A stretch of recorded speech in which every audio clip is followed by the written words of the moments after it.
12장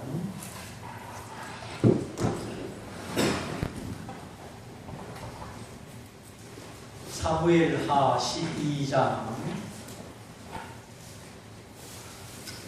24절 25절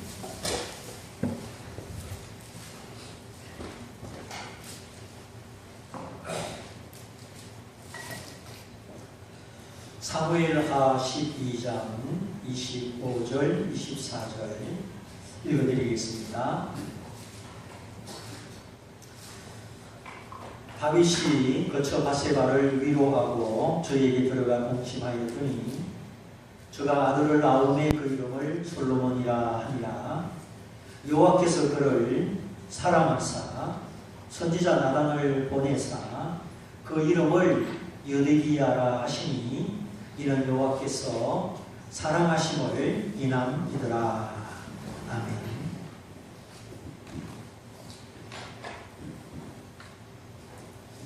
네, 우리 중고등부 찬양단 수고했습니다.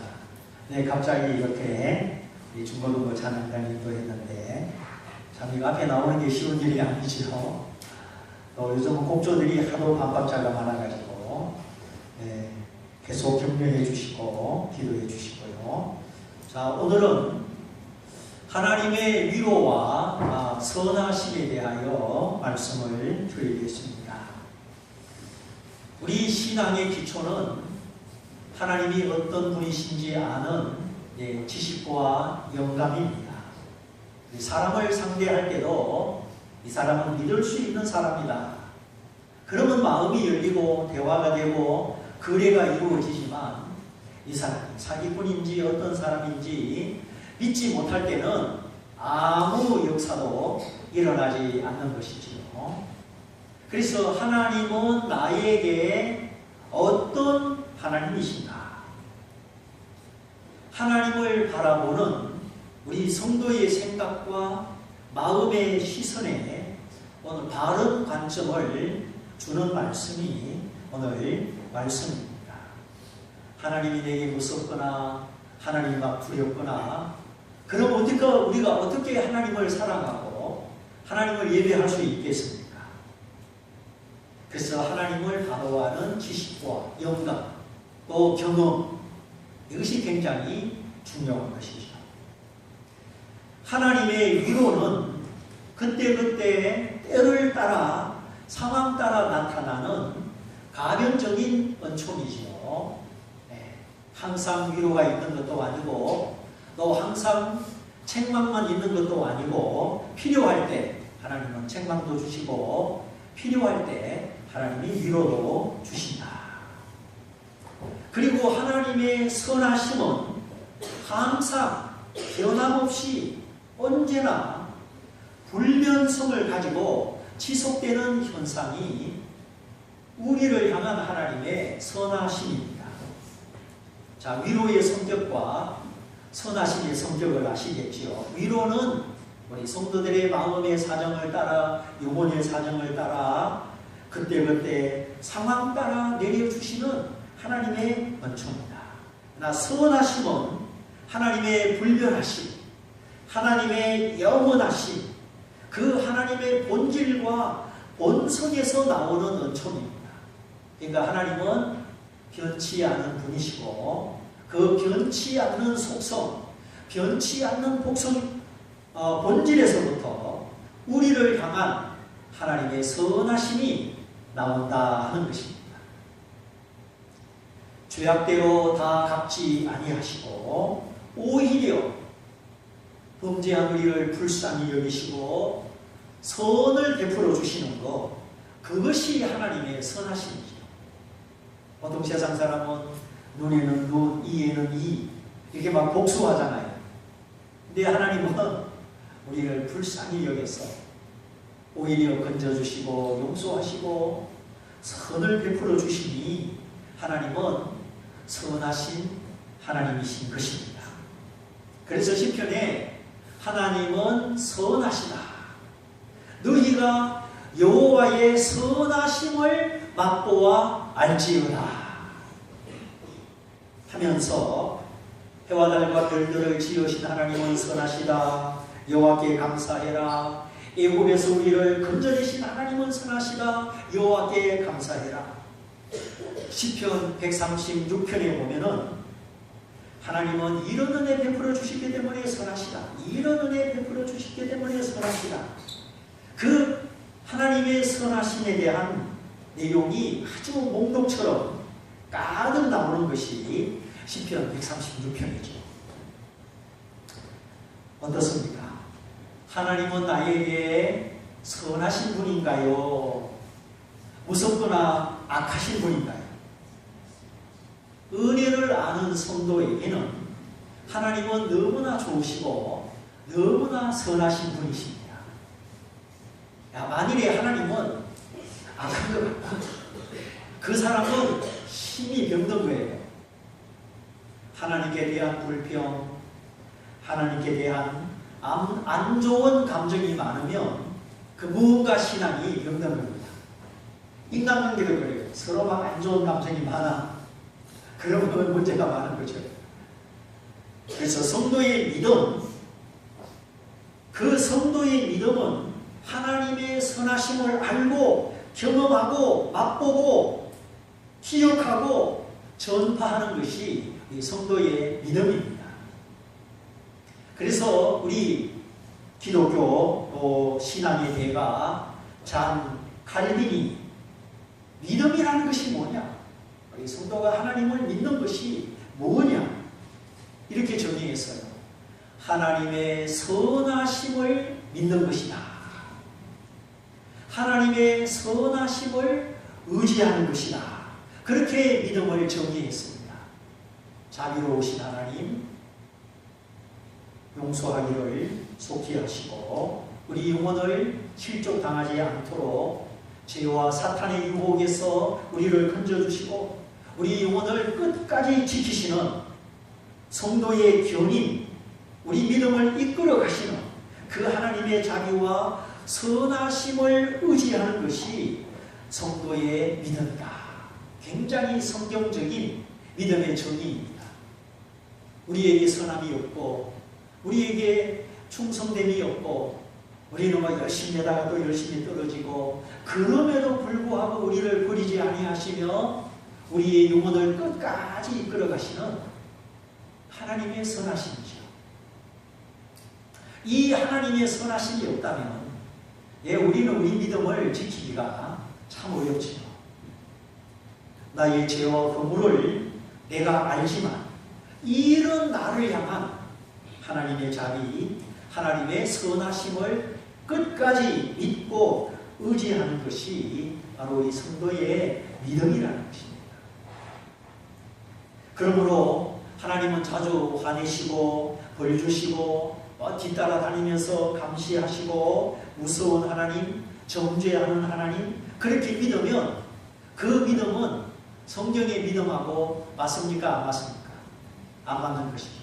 그래서 요한복음 8장에 우리 안에서 하나님의 성령이 우리 영으로 더불어 우리가 하나님의 자녀인 것을 증거하시나니 하나님의 우리에게 무서워하는 종의 영을 주지 아니하시고 하나님을 아버지라 부르는 양자의 영을 아들의 영을 주셨느니라.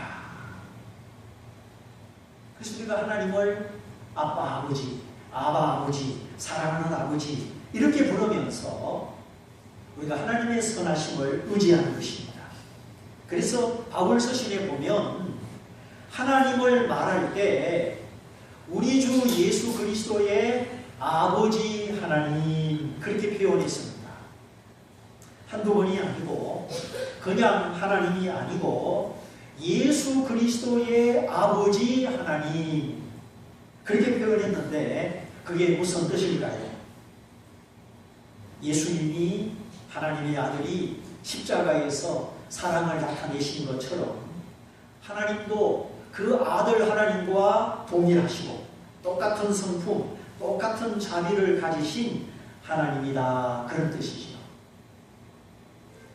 그래서 구약의 하나님은 율법의 하나님이고 신약의 하나님은 복음의 하나님이고 그거 아니에요.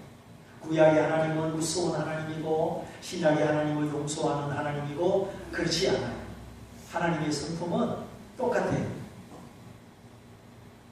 그래서 가장 중요한 것은 아버지와 아들을 아들 하나님 예수님과 아버지 하나님 성부 하나님은 절대 분리될 수 없다.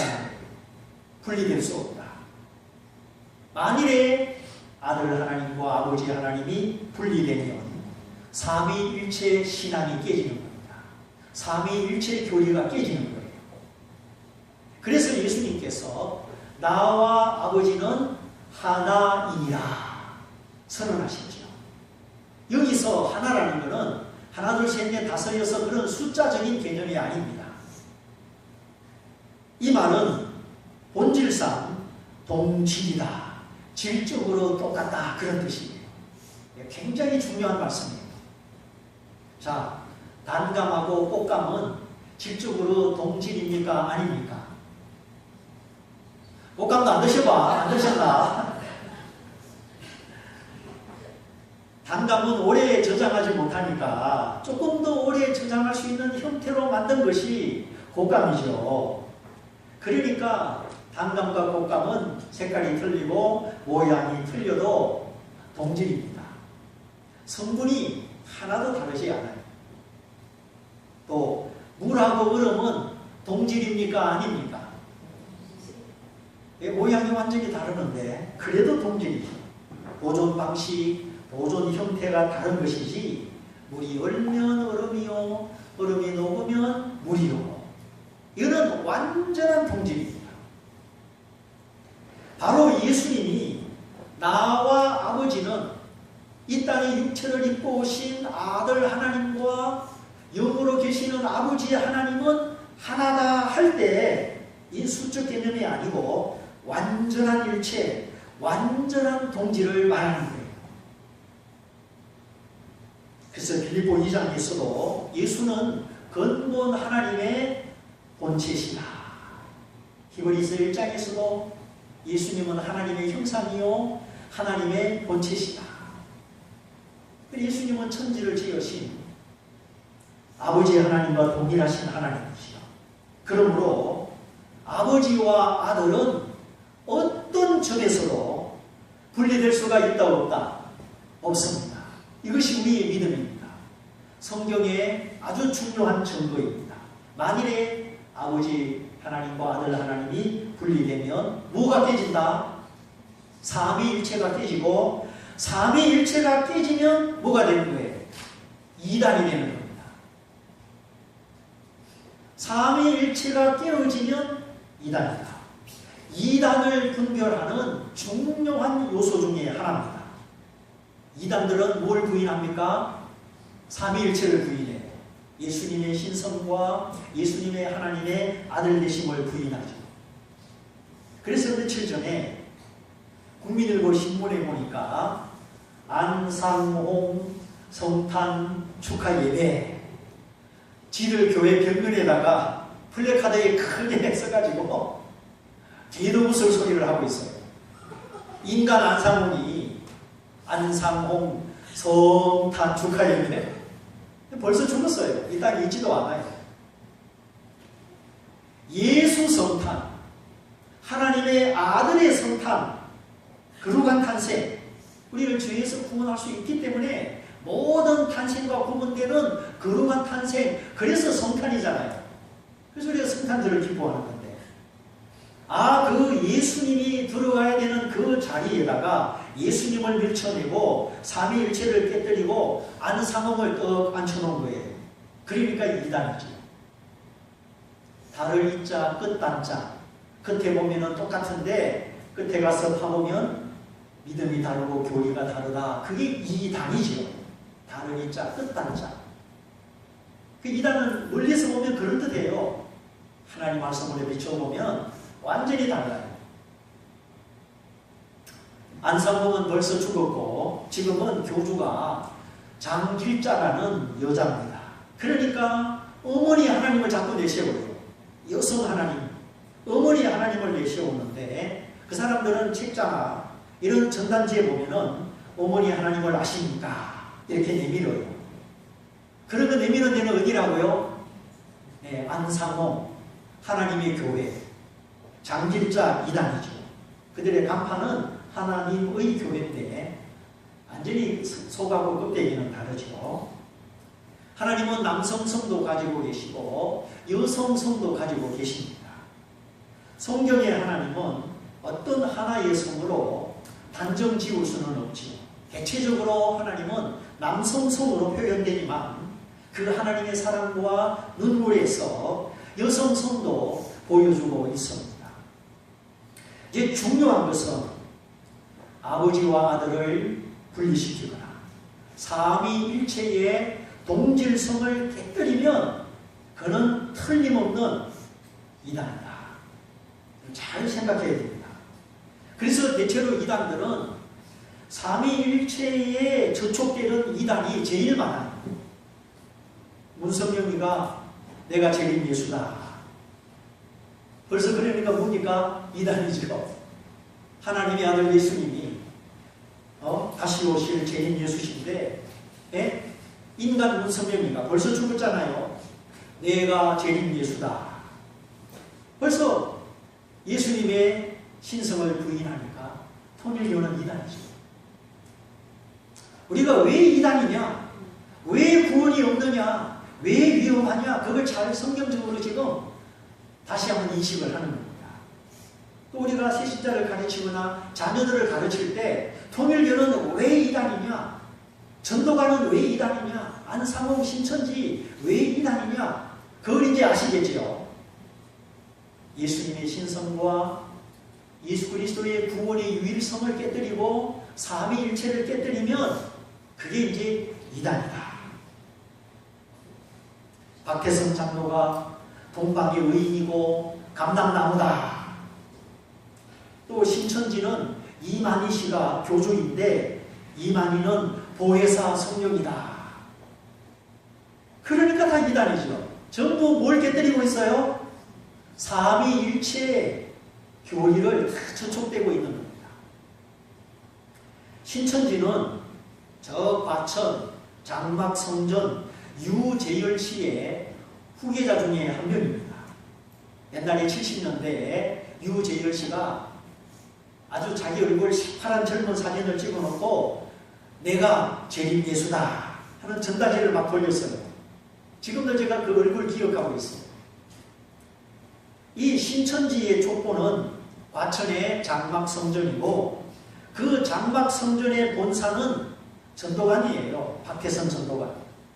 신앙촌 알지요? 저 구천에 경남 양산에 저 경기도 어디입니까 거기? 이름 석자인데 덕소 참 부자. 거기 집단 신앙촌. 그러니까 이 신천지의 뿌리는 어디죠?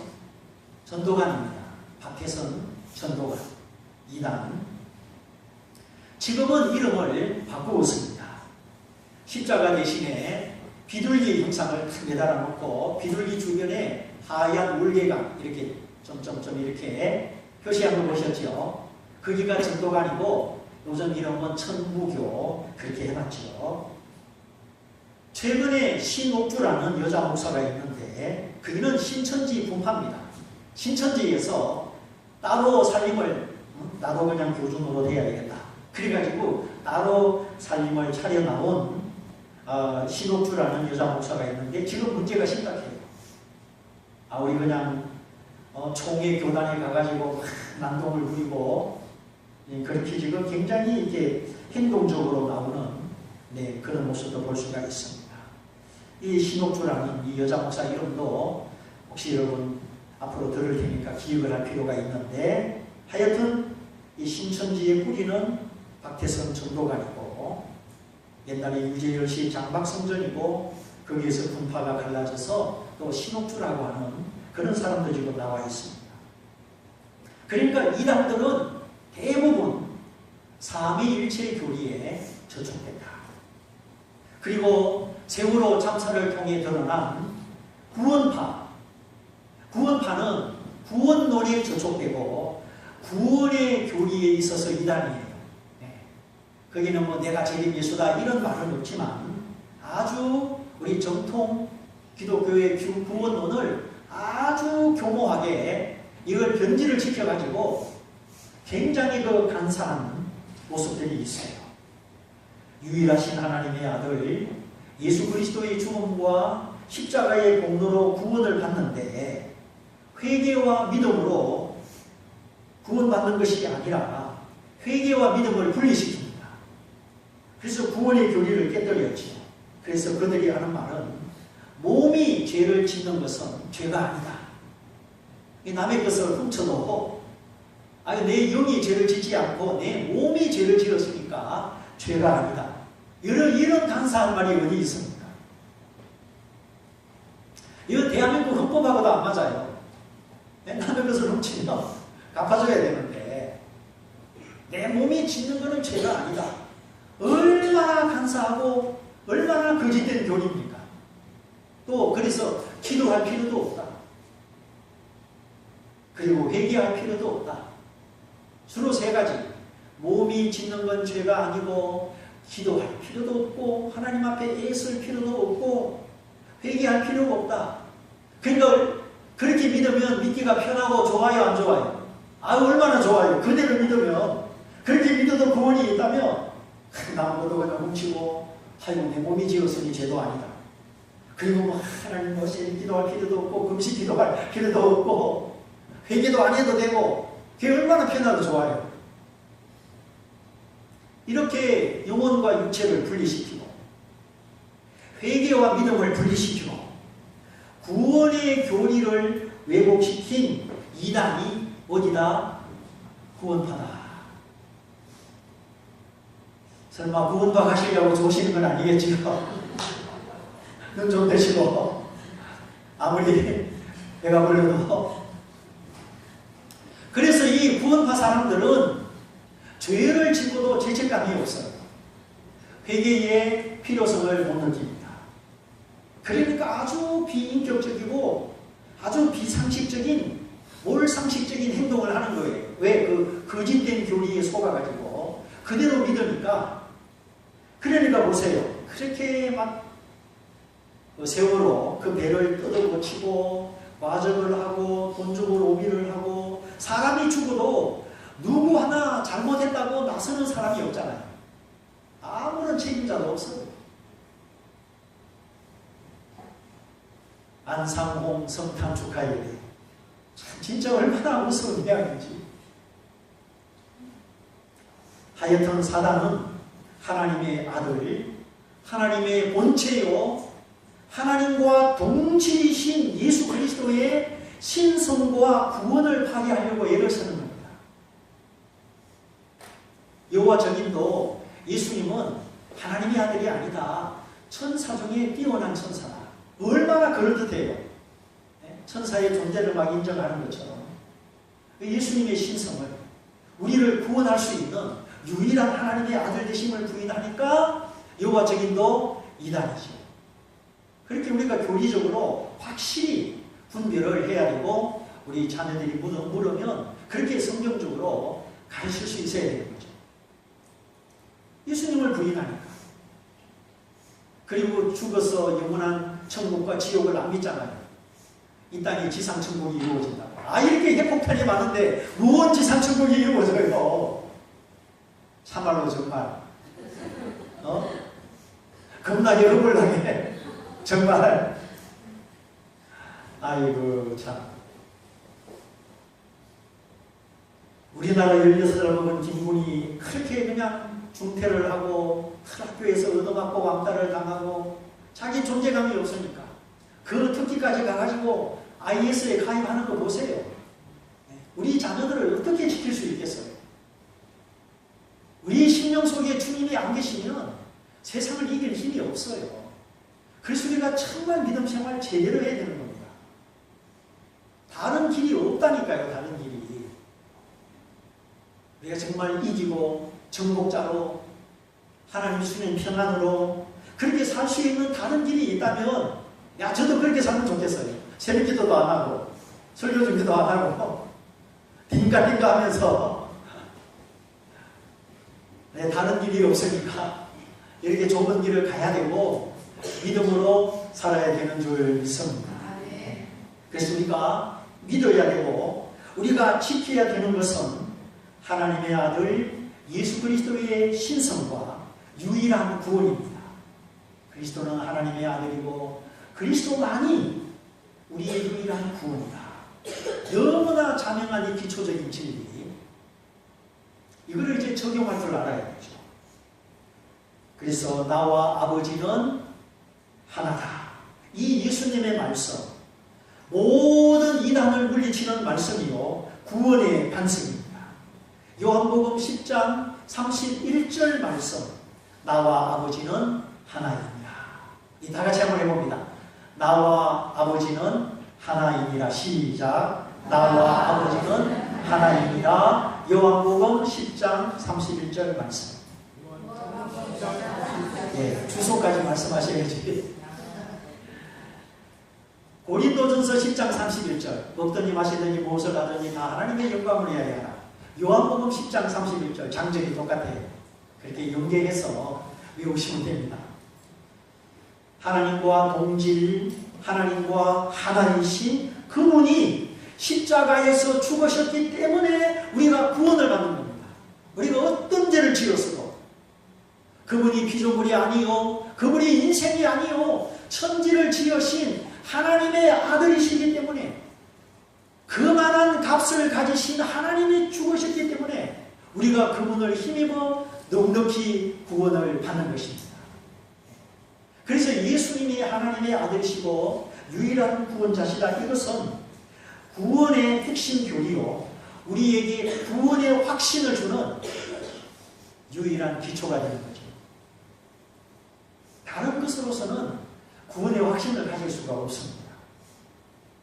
나를 대신하여 십자가에 죽으신 그분이 보통 인간이 아니고 아담의 후손이 아니고 하나님의 아들이시라는 것, 그렇게 그분이 죽으셨기 때문에 구원의 효력이 있는 것이요, 그 구원의 효력이 변치 않고 영원한 것입니다. 우리의 죄보다 훨씬 더 큰 것은 하나님의 사랑이요, 하나님의 아들의 보혈의 능력입니다. 그런데 모든 이단은 아버지와 아들을 어떻게 분리시킨다? 예수님의 신성을 거부하고 내가 예수다, 내가 보혜사다. 그러니까 이단이고, 이단에는 구원이 없는 겁니다. 얼마나 가정스러운지.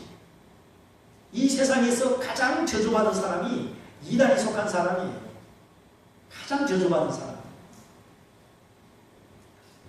이렇게 이단의 위험성, 이단의 비참성, 유일하신 구주 예수를 부인함으로 하나님의 구원에서 제외되고 사탄에게 소속되고 영원히 멸망을 받는 거예요. 우리 자녀를 이단에게 뺏기면 돼요, 안 돼요? 큰일 나는 거죠. 우리 구역 식구들 절대 안 되는 겁니다. 그건 하나님의 십자가와 원수되기 때문에 그건 있을 수가 없습니다. 그래서 이단은 한두 번 책망하고 다시는 만나면 안 되죠. 집안에 들이지도 마라, 인사도 하지 마라 그랬습니다. 성경에 바울서신에다 나오지요. 집안에 들어오게 하면 자기를 환영하는 줄 알고 계속 떠들 것 아닙니까? 문 열어주고 집안에 들어오게 하니까 아이고 나를 환영할 거라 계속 이단의 소리에서 거짓을 떠들어야 되는 거죠. 우리 정통적인 믿음이 하나님의 말씀을 들으면서 오는 것처럼 이단의 유혹과 멸망도 인사하고 받아들이고 그들이 말을 들을 때 멸망이 오는 거예요. 참된 믿음이든지 거짓된 믿음이든지 모든 믿음은 말을 타고 오는 겁니다. 그래서 믿음은 들으면서 하나님의 말씀을 타고 하나님의 말씀을 들음으로 믿음이 오는 거죠. 사탄의 역사도 말을 통해서, 우리가 전도하는 것도 마찬가지, 내가 하는 말을 타고 성령의 역사하셔서 그 사람 예수 믿는 겁니다. 그 사람 예수 믿고 안 믿고는 내 몫이 아니에요. 그건 하나님의 몫이에요. 우리는 입술로 행실로, 섬김으로, 말로 전도해야 되는 겁니다. 그 말을 타고 성령이 역사하시기 때문에 우리는 입술을 열어야 되는 거죠. 그래서 찔러보자. 옛날 고구마 전도 다 잊어버리셨나요? 찔러보자. 예수 믿으십니까? 아주 저 절에 다니는데요. 그래도 믿으시면 좋습니다. 예수 믿습니까 하고 믿음의 젓가락을 딱 찔러봐야 이 사람이 교회 다니는지 절에 다니는지 믿는지 안 믿는지 믿다가 낙심한지 알 거 아니에요. 안 찔러보면 말을 안 하면 전도가 안 되는 거예요. 그래서 입을 열면 구원이 있고 입을 닫으면 구원이 없는 거예요. 그래서 하나님이 전파해라 전파해라 이렇게 성경에 말씀하신 거예요. 그래서 성경은 지침을 딱 내렸죠. 집안에 절대 들이지 마라. 문 열어주지 마라. 인사도 하지 마라. 아는 채도 하지 마라. 왜냐하면 이단들의 배후에는 악한 영이, 유혹하는 영이 역사하기 때문이죠. 절대 말을 섞으면 안 됩니다. 오늘 이상하게 계획이 없는 이단이라는 말씀이 자꾸 나가는데 여러분 주변을 잘 살펴보세요. 혹시 유혹받는 사람이 없는지. 물론 우리 자녀들을 지도하는 신앙의 지침이기도 하고요. 근데 이 양은 눈이 어둡고 미련하기 때문에 잘 유혹됩니다.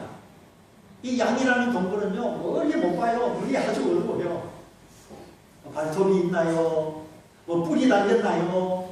뒤뚱뒤뚱 하다가 쿵 넘어지면요, 못 일어나요. 그래서 얼른 신방을 가셔야 돼요. 성도가 시험 들면요, 쿵 넘어져가지고 넘어진 그 자리에서 매 하면서 떼굴떼굴 부르고 있어요. 벌떡 일어나야 되는데 참 보면 답답해요. 뭐 이만한 돌에 걸려가지고 쿵 넘어진 것도 아니야. 그냥 조그만 돌에 걸려가지고 깽가닥 넘어져가지고는 매 이렇게 그렇게 하고 있어요. 그래서 얼른 찾아가야 되고 양은 기도로 찾아가고 얼른 찾아가야 되고. 그래서 양은 목자가 늘 곁에 있어야 되는 거예요. 목자 대신 주님만 바라보고 주님의 길을 따라가야 되는 겁니다. 제가 양 띄고 올해도 양 얘기잖아요. 올해는 기도를 더 많이 하라고 그러시는 것 같아요. 근데 우리가 꾸준히 기도해야 되는 이유는 기도할 때, 기도하고 난 전후에 하나님이 어떤 생각을 주시고 어떤 마음을 주시기 때문입니다. 기도할 때 하나님 우리에게 생각을 주시고 마음을 주신다. 근데 기도 안 하고 정신없이 바쁘게 살면 다 자기 생각으로 사는 겁니다. 그게 달라요. 하나님 주신 생각으로, 하나님 주신 아이디어로, 지혜로 사는 것인지 자기 생각, 자기 지혜로 사는 것인지 이렇게 결과를 보면 달라요. 살아갈 때는 잘 몰라요. 우리가 머리가 휘어서 후회하지 않으려면 젊은 날부터 하나님 말씀 인정하고 기도하고 하나님의 성령으로 살아야 될 줄 믿습니다. 근데 분주하게 자기 생각으로 살면 거기는 하나님의 지혜가 없어요. 하나님의 아이디어, 하나님의 영감이 임하지를 않습니다. 그러니까 점점 하나님과 멀어지죠. 머리는 다 아는데 이 가슴이 뜨겁지 못한 거예요. 그러나 기도할 때 하나님의 성령으로 지혜를 주시고 아이디어를 주십니다. 그래서 갑자기 어떤 생각이 떠오르기도 하고 밀린 숙제가 생각나기도 하고 자기가 잘못한 것이 깨달아지기도 하고 그래서 우리가 영적으로 신태되지 않고 살아가는 거예요. 기도할 때만. 또 어떤 사람의 얼굴이 떠오르기도 하고 그 사람이 궁금하기도 하고 야 전화 한번 해봐야 되겠다. 한번 찾아가 봐야 되겠다. 이런 마음이 오는 거죠. 우리가 기도를 통해서 하나님의 은혜의 영감을 통해서 자기 자신을 살리고 형제를 살리는 겁니다. 그래서 하나님이 우리에게 어떤 감동을 주실 때는 무언가를 준비하시고 좋은 것을 주시려고 준비하시고 하나님이 감동을 주시는 줄 아시기를 바랍니다. 이것이 감동의 원리고 감동의 축복입니다. 아빠가 월급을 타가지고 주머니가 두둑할 때 누구를 불러요? 아들을 불러가지고 야 이거 노세 뭐 필요한 거 없냐? 필요한 거 없어요 대시요. 그러면 뭐 아버지 주머니가 뭐 딱 닫히는 거지.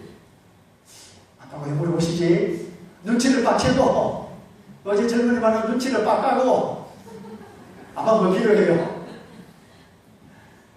사전 필요해요. 콘사이트 필요해요. 딕셔너리 필요해요. 사전이나 콘사이트나 딕셔너리는 똑같은 건데 옛날에 그렇게 엄마 아빠 주머니 다 경험이 있잖아요.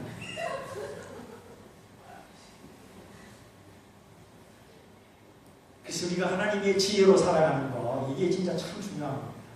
모든 일에 우리의 지혜보다 하나님의 지혜가 탁월하고 하나님의 지혜는 그 뭐 상황에도 안 맞는 것 같고 엉뚱한 것 같아도 그걸 잘 깨닫고 한번 순종을 해보세요. 결과를 보면은 여러분이 깜짝 놀랍니다.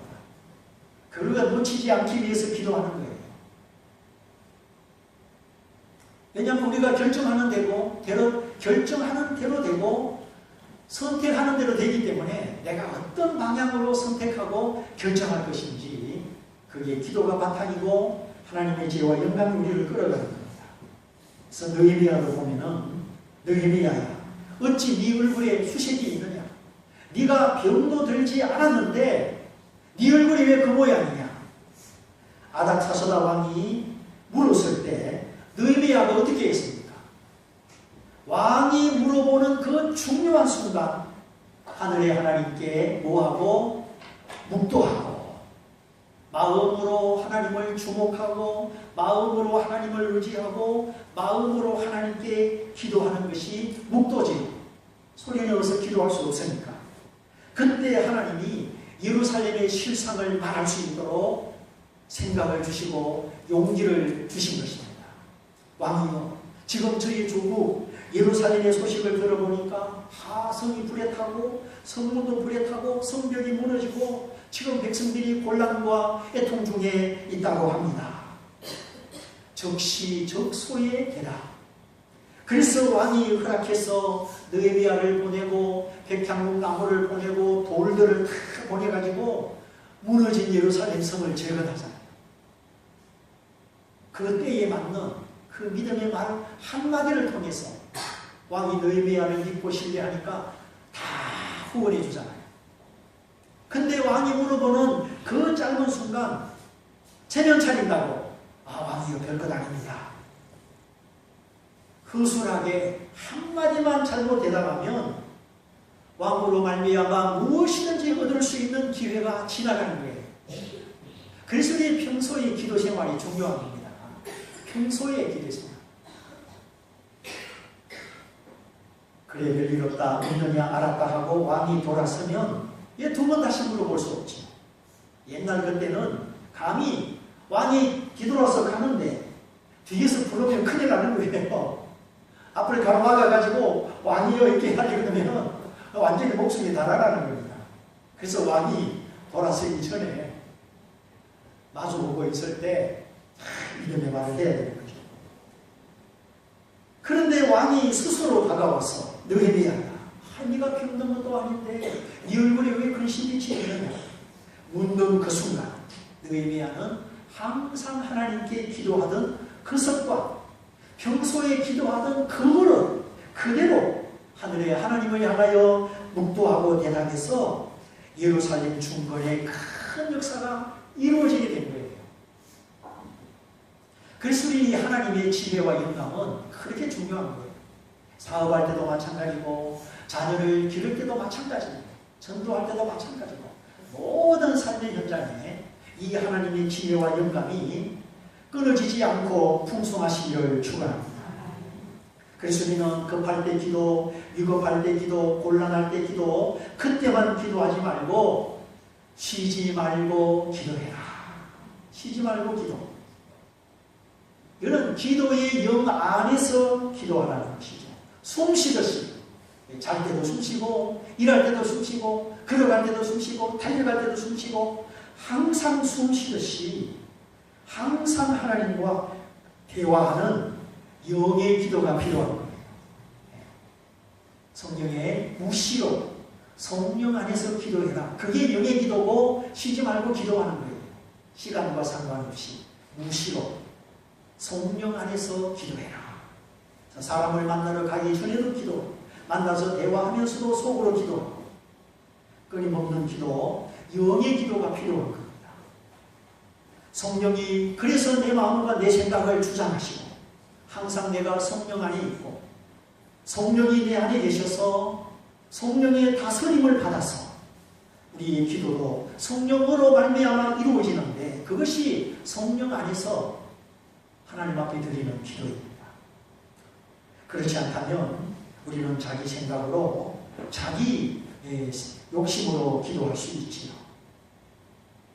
성령 안에서 이루어지는 기도는 자연스럽습니다. 굳이 노트에 적지 않아도 되지요. 언제 어디서나 기도할 수가 있습니다. 물론 기도를 배울 때 또 공예배에 공적 기도를 드릴 때 기도하는 마음으로 미리 적어서 기도하는 거 그런 훈련의 과정은 필요합니다. 그러나 기도가 깊어지면 이제 적지 않아도 되는 거예요.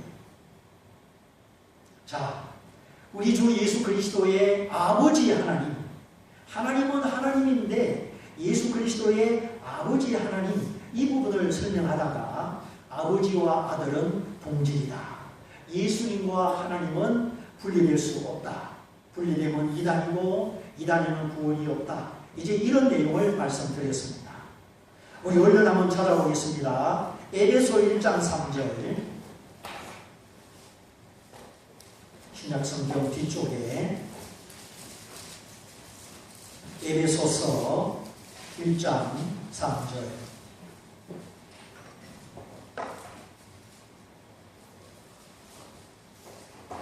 찬송하리로다. 하나님 곧 우리 주 예수 그리스도의 아버지께서 그리스도 안에서 하늘에 속한 모든 신령한 복으로 우리에게 복 주셨다. 그 다음에 골로새서 에베소 빌립보 다음에 골로새 1장 3절 우리가 너희를 위하여 기도할 때마다 하나님 곧 우리 주 예수 그리스도의 어떤 분에게 감사하노라 아버지께 감사한다.